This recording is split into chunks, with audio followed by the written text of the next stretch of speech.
si bi nga xamante ne suñu xoolee cheminement parti socialiste d'alors ba fii ñu toll ni ñu ne un présidentiel boo xamante ne parti socialiste amul candidat boo xamante ne tabb na ko au contraire on a vu même des fronts se dessiner à l'intérieur. Merci beaucoup. En fait, parti socialiste a un candidat et le candidat du parti socialiste s'appelle Amadou Ba. Nous on a un candidat que nous avons désigné selon un processus dans un cadre unitaire bu ñuy woowee Benno Bokk Yaakaar bu nga xamante ne nii ñoo ci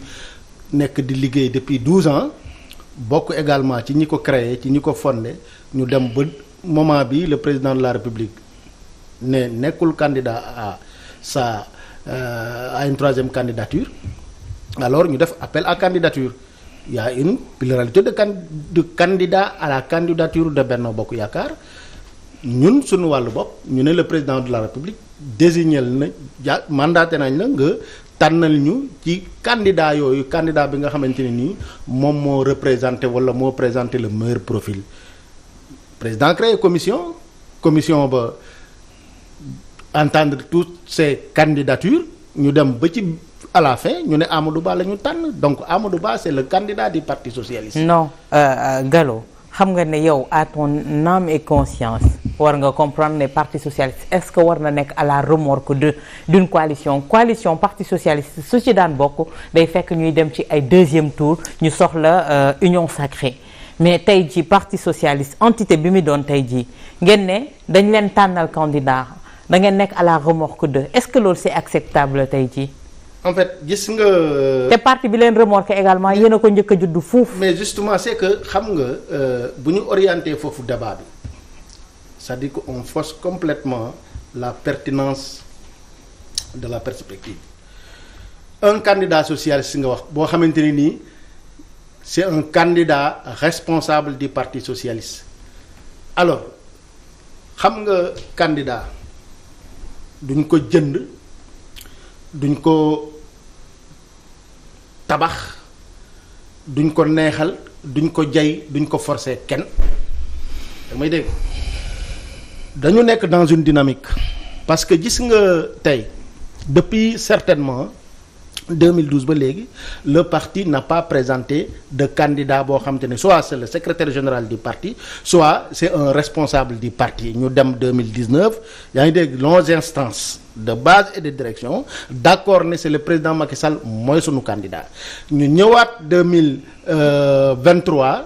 yaa ngi may dégg ñu ne Macky confié nañ la mission de nous désigner un candidat Macky désigner candidat boobu ñu delluwaat sunu bureau politique sunu secrétaire exécutif nos 2 instances de direction ñu entériner cette décision que Amadou Ba est le candidat du Parti socialiste maintenant gis nga Parti socialiste buy am candidat comme nit ñi li ñuy wax xam nga une élection ce n'est pas un jeu d'enfant da nga may dégg c'est pas parce que nous sommes le Parti socialiste que obligatoirement nous devons avoir un candidat ce n'est pas parce que nous sommes le Parti socialiste nous avons géré ce parti pendant 40 ans nous sommes le parti de Senghor de Abdou Diouf de Léopold Sédar Senghor ainsi de suite que oui effectivement dañu war a am candidat xam nga candidat c'est quoi c'est d'abord une ambition exclusivement personnel bu fekkonte ne depuis 2019 ba ñu paree ak élection présidentielle ak Macky Sall fësaloon nañu ne suñu yéene que ñun de en 2024 dañuy am candidat de manière souveraine ñu wax ko suñuy instance ñu liggéey ci parce que un candidat du Parti socialiste on ne le sort pas comme ça de manière automatique de sa poche déedéet lu ñuy liggéey la et puis c'est un leadership kan moo dégagé Parti socialiste ce leadership kan moo ko fi incarné ce leadership d'être le candidat du Parti socialiste en plus ñun bu ñu amee candidat parce que nous sommes dans l'ère des coalitions nous sommes dans l'ère des grands ensembles c'est-à-dire que seul le Parti socialiste avec son candidat puissant soit-il moom kese ak PS mënul am dara donc le débat en fait ce n'est pas pourquoi le Parti socialiste n'a pas de candidat mais c'est pourquoi le Parti socialiste peut-être n'a pas construit une coalition sa propre coalition qui va porter sa propre candidature et ça se fait pas du jour au lendemain Pape Sané est-ce que tey jii même on peut parler de parti socialiste même bu fekkee ne Gallo nanguwu ko dégg est-ce que du parti socialiste bi ñu nangoowee dem bootu ci ginnaaw Alliance pour la République dugg ci biir Benno Bokk Yaakaar dessiné tuñu benn ambition nekk à la remorque de di xaar ñu cëroo pour ñu exister est-ce que du foofu le parti socialiste naax saay ba tey jii même on doit se poser la question est-ce que parti socialiste war na am candidat. non parti socialiste am na candidat Abdoulaye Gallo dafa bañ rek. Jean-Baptiste Diouf, le maire de Grand Dakar, c'est un socialiste. Non, c'est un candidat socialiste, mais pas le candidat du parti socialiste. Ouais, d'accord, en fait, le drame, déglu naa Abdoulaye Gallo, c'est vrai qu'un candidat, ça ne se fabrique pas en quelques jours, mais néanmoins, dama ne mënoon leen ne durant tout votre compagnonnage avec l'APR et Benno Bokk Yaakaar mooy que PS musul am ambition candidater à 2024 c'est-à-dire que kon là c'est un aveu d'échec de tout l'héritage du Parti socialiste bu dee 12 ans yi ngeen toog ci Benno yëpp xalaatu leen ni que 2024 dans la mesure où suñu fàttalikoo encore les tenants des accords yi nga xam ne yu leen lié woon surtout au sein de Benno mooy da ngeen di fal Macky falaat ko fal ngeen ko falaat ko donc ce qui voudrait dire qu'à l'orée de 2024 tous les partis moo xam PS moo xam APR moo xam keneen ak AFP wala keneen ku ci nekk war nga am sa liberté outil candidat mais man je crois savoir que quelque part le Parti socialiste embourgeoisement bi nga xam ne moom moo ko jàppoon ci 40 ans yi ba ils n'ont pas pu voir la défaite de 2000 ils sont retombés dans les mêmes travers à partir de 2012 parce que 2000 ba 2012 on a vu un parti socialiste conquérant c'est-à-dire il aurait fallu de peu laa la wax peu que kii nga xam ne tey jii moom moo yore réew mi il aurait fallu de peu bu amoon une certaine cohésion pour que le pouvoir revienne entre les mains des socialistes mais voilà malheureusement ce parti socialiste conquérant ces socialistes conquérants yi nga xam ne moom lañu gisoon de 2000 à 2012 malheureusement de 2012 à 2023 ils se sont réembourgeoisés c'est-à-dire ils sont devenus de vrais bourgeois léegi nag le problème qu'il y a mooy au sein du parti il y a une élite bi nga xam ne moi je dis c'est vrai def nañu seeni preuve liggéey nañ fi tout le monde sait ce que Aminata Mbengue Ndiaye vaut sur le plan politique mais bu ñu demee ba moom nga xam ne mooy jiite PS nangu sa base affective moom mu nangu céder ko à un parti parce que on est dans la politique quels que soient les links entre l'APR et non mais doyen ban base affective am la cédé. Louga. non boo bëggee loolu beneen point la ñu discuter ci. non après on a discuté ça ay révélation. non on a discuté de toute façon. elle n'a rien cédé. elle a cédé. non elle n'a rien cédé je suis désolé. mais yaa ngi wax lu mu valoir léegi lu muy peser est-ce que xamante ne lu muy peser. voilà c'est-à-dire que quand tey jii. combien d'élections sans le parti socialiste. feu Ousmane Tanor Dieng mais sa mairie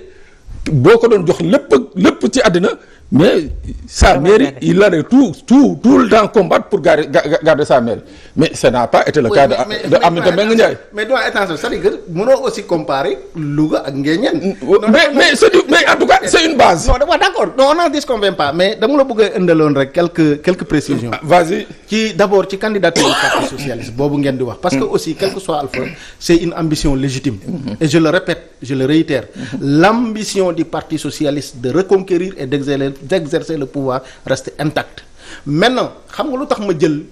repère 2019 dañu gagné rek en 2019 feu président Ousmane Tanor Dieng yàlla na ko suuf sedd ci kawam mu commencé tàllal ay loxoom avec cette fameuse expression que tous les socialistes de cœur ou de raison dellu si leen amoon sax ñu jot a dellu si mais yàlla def entre-temps suñu borom jëlee ko fi mu nekk une situation inédite pour le parti socialiste une situation inédite parce que ñëpp xamoon nañ que à partir de 2000 parti socialiste bu ñu am Tanor moo ko tabax à partir de 2000 ba ñu daanoo mu am saigné tout pratiquement quasi totalité de nos secrétaires généraux d'union régionale de d'union départementale les hauts cadres du parti transhumés dara desetu fa woon moo sol dàllam jël bâton de pèlerin tabaxaat parti bi ak ñi nga xamante ne ni ku ci mel ni la présidente Aminata Mbengue Ndiaye nangu woon des sàmm seen ngor ànd ak moom donc loolu dafa am lu mu signifié ba mu jógee ci ba ko yàlla jëlee fii donc on avait un parti. mais non mais tey jii ban entendement ngeen am ci mu muy woowaat. les socialistes de source et de raison ñu dellu si waat. justement ban entendement mu ngeen fi am entendement bi mooy lan dem seey. non déedéet c'est-à-dire que maa ngi ñëw xam nga donc on avait un dénominateur commun. est-ce que yaa ngi dégg mais bu mu fa jógee le président Aminata Mbengue Ndiaye ñëw mais dafa am li ñuy wax ordre de priorité